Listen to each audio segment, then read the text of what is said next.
Hello students, next हम discuss करेंगे exercise 8.6 के लिए क्वेश्चन नंबर 9। क्या कह रहा था? Amount of oil pumped from one of the wells decrease at the continuous rate of 10% per year. ठीक है, तो अपन लेट कर लेते हैं। Let V is the volume of oil pumped, है ना। ठीक है, अब ऑब्वियसली बात है, उसमें कुछ इंक्रीमेंट या डिक्रीमेंट हो रहा है तो मैं इसको डीवी अपॉन डी टी लूंगा।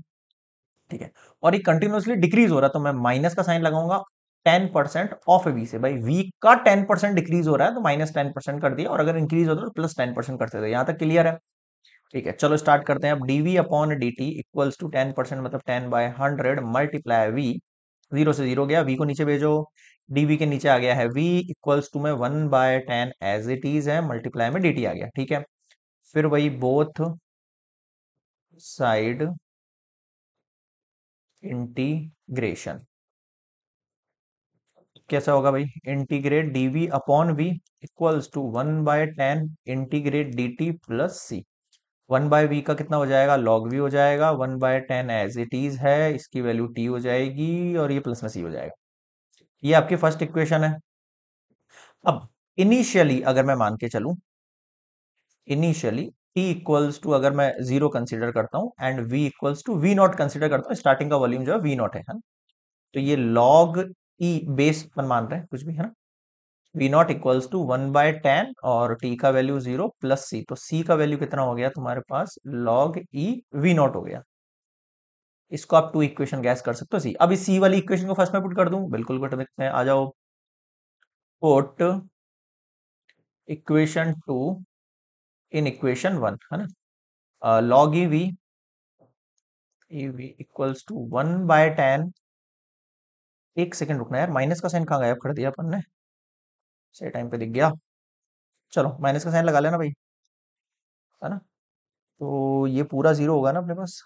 हाँ सी का, अच्छा टी वाला तो पूरा जीरो हो गया अपने पास। ठीक है, हाँ माइनस का साइन से, लेकिन सी पे कोई इफेक्ट नहीं पड़ेगा, है ना, बट इक्वेशन पर पड़ेगा।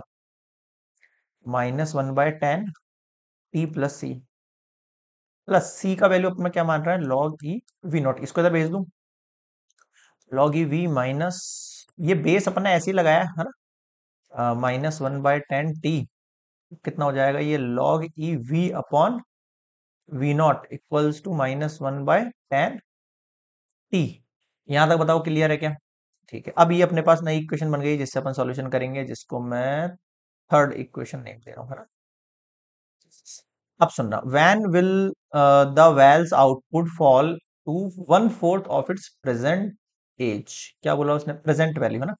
कब ऐसा टाइम आएगा, यानी टी का वैल्यू कब वो निकलेगा कि आपका जो आउटपुट निकल के आ रहा है ना, when will be the wells output falls to 1/4, की वो पुराने वाला जो आउटपुट है उसका 1/4 ही बचेगा आपके पास। समझ में आ रहा हो? ऑफ इट्स प्रेजेंट वैल्यू के अंदर 1/4 बचेगा, यानी वी एक्चुअल में वी नॉट अपॉन 4 हो जाएगा।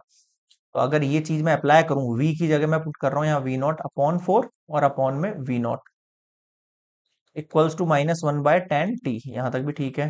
देखो वी नॉट से वी नॉट चला गया, log E 1/4 equals to -1/10 T है। ठीक है, ये भी समझ में आ गया। अब क्या करें भाई? अब ध्यान देना, 10 सबसे पहले मैं यहां ले रहा हूं, है ना। लॉग ई 1/4, ठीक है, माइनस का टी। अगर मुझे माइनस का साइन इसके ऊपर लगाना है, या एक काम करो, पहले माइनस का साइन अगर मैं लगाता हूं तो ज्यादा एप्लीकेबल रहेगा। एक मिनट, हाँ क्या कह रहा था मैं आपसे? हाँ, ये माइनस का साइन अगर मैं इस साइड पे अप्लाई करता हूं तो ये 1/4 क्या हो जाएगा? रेसिप्रोकल हो जाएगा। तो ये पॉजिटिव में वैल्यू बन जाएगी लॉग ई 4, और ये 10 मैंने क्रॉस मल्टीप्लाई कर दिया तो मैंने टी का वैल्यू फाइंड कर लिया है। ठीक है, तो टी का वैल्यू क्या निकाला हमने? 10 लॉग ई 4। 4 के लिए मैं 2 का स्क्वायर यूज कर लूं। अब आगे भेजो उसको। 2 मल्टीप्लाई 10 लॉग ई 2, बताओ यहां तक समझ में आया क्या? तो 20 हो गया आपके पास लॉग ई। अब यहां तक तो आप कर लोगे, बिल्कुल आसान है ना, कोई बड़ा इश्यू नहीं है, सेम ही कॉन्सेप्ट चल रहा है अपने पास। तो देखो टी का वैल्यू हुआ है, टी का वैल्यू हुआ है 20 लॉग ई टी 2। ये तो आपको समझ में आ गया। अब इसको कैसे सॉल्व करें, तो इसके लिए मैंने छोटा सा इजी वाला एक तरीका बताया आपको।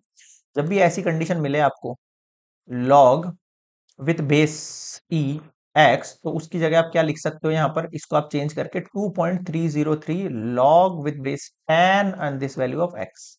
यहां पर भी यही करो।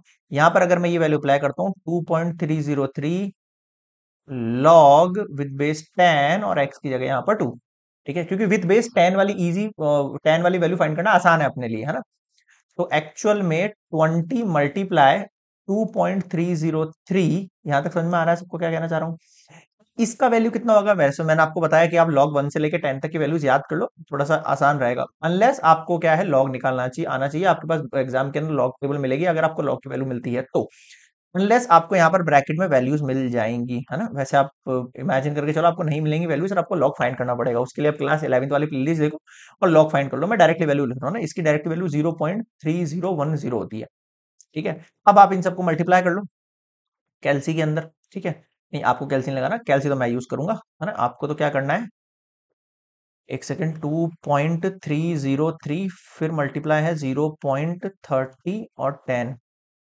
ओके, तो फाइनल आंसर आ गया 13.84 ईयर्स अप्रोक्स के अंदर मैंने निकाल दिए हैं ये टाइमिंग। ठीक है, तो क्या कह रहा था, when will the well output falls to 1/4 of its present age, after 13.84 years wells output fall to